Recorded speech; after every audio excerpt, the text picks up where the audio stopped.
taking a step back, we've seen that there's reality and there's myths. But we're also seeing that Africans have a point of view around these issues, and that this point of view is changing. I don't know if any of you have some feedback or some reactions to some of what Josephine presented, or Josephine, on your part, if there's something you've heard here that you think we ought to hear from you about, having heard all this.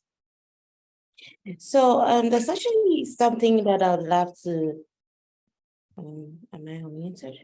No, you sound great. Great. So there's something that I would love to chip in, but this goes way back, I think in 2014, 2015, when we started our China module. There was a question we asked that we haven't repeated. I think it's quite fascinating. So we asked them, what are the factors that they think contribute to the positive image that they have of China? And then we have most of the Africans saying that, top on the list was China's investments in infrastructure or other developments. And then we had cost of Chinese products, and followed by China's business investments.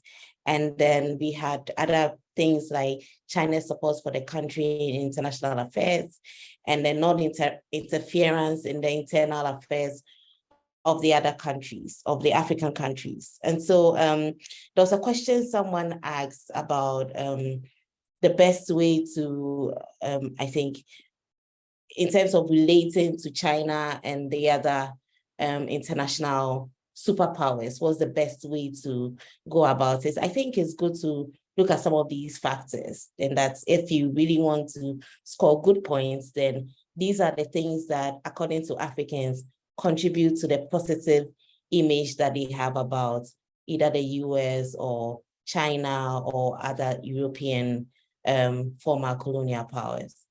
Also, I think in our previous round 8, we also asked, we did some analysis to see whether people's views on China's influence sort of affects their views on democracy, because there used to be this notion that because the Africans were leaning more to China and saying that China is the second best model for development, some scholars were also saying that then China would sort of influence them with their political ideologies.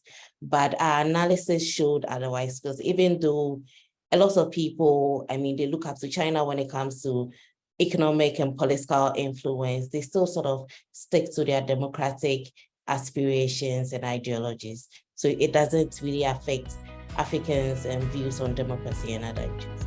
So those are the 2 points that I think I wanted to check.